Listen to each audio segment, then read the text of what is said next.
আসসালামু আলাইকুম, সবাইকে আমন্ত্রণ চ্যানেলের সংবাদে। নর্দাম্পটন টাউন কাউন্সিলের 2025-2026 সালের প্রথম বার্ষিক সাধারণ সভা এবং নবনিযুক্ত mayor Jane Birch, deputy mayor councillor Mike Hallam ও 4 ব্রিটিশ বাংলাদেশি কাউন্সিলর সহ সব কাউন্সিলররা দায়িত্বভার গ্রহণ করেছেন সোমবার। নর্দাম্পটনের গিল্ড হলে এই সময় অতিথি কাউন্সিলর সহ বিপুল সংখ্যক মানুষ উপস্থিত ছিলেন। বিস্তারিত জানাচ্ছেন এহসানুল ইসলাম চৌধুরী শামীম। আনন্দঘন পরিবেশে নর্দাম্পটন টাউন কাউন্সিলের নবনির্বাচিত মেয়র জেইন বার্চ ও ডেপুটি মেয়র মাইক হালাম সোমবার বিকেলে নর্দাম্পটনের গিল হলে শপথ নেওয়ার মাধ্যমে তারা দায়িত্বভার গ্রহণ করেন।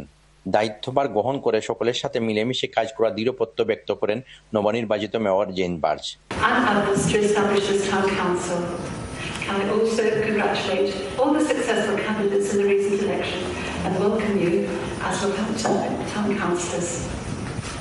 I'm greatly honoured to be appointed the 785th Mayor of Northampton, alongside my husband Toby as my consort.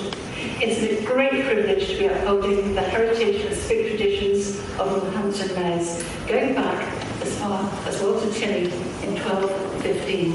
Northampton town কাউন্সিলের এবারের নির্বাচনে 23 জন কাউন্সিলরদের মধ্যে 15 জন লেবার পার্টি, 9 জন কনজারভেটিভ পার্টি ও 1 জন স্বতন্ত্র থেকে কাউন্সিলর নির্বাচিত হয়েছেন। এর মধ্যে 4 জন ব্রিটিশ বাংলাদেশি রয়েছেন। তারা হলেন লেবার পার্টি থেকে রুফি আশরাফ, এনামুল হক ও তুরন মিয়া। কনজারভেটিভ পার্টি থেকে একমাত্র ব্রিটিশ বাংলাদেশি নাজ ইসলাম, তিনি বিলিং একডম ওয়ার্ড থেকে নতুন কাউন্সিলর নির্বাচিত হয়েছেন। তারা সকলেই মিলেমিশে কাজ করবেন বলে দৃঢ় আশাবাদী। I've just been to the AGM for the town council, and also I've been newly elected as the Conservative councillor for the Billing Actrodrome ward. It's been an excellent event today.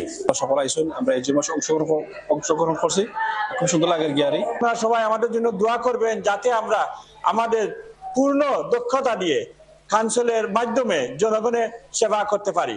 সবশেষে এক dinner পার্টির আয়োজন করা হয়। এ সময় সকলের সাথে কুশল বিনিময় করেন মেয়র ও ডেপুটি মেয়র।